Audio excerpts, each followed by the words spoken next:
In this video, we are going to learn about how to send a large video file using WhatsApp in your desktop or laptop.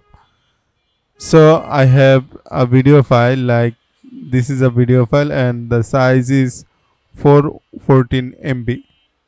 You can also see from here properties and you can see 414 MB. So now I want to send this file using WhatsApp in my desktop.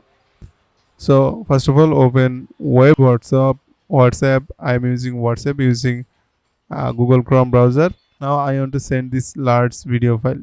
Select a contact number where you want to send the video, and then click to plus icon like this, and then from here click to document, and now click the video files that you want to send.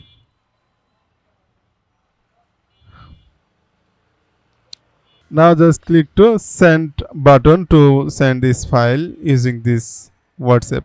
And that's it. You can send a large video file using WhatsApp in your desktop or laptop following this method. I think this video will help you to understand how to do that. If you think this video is helpful, then consider to like, comment, share and subscribe. See you in the next video. Bye.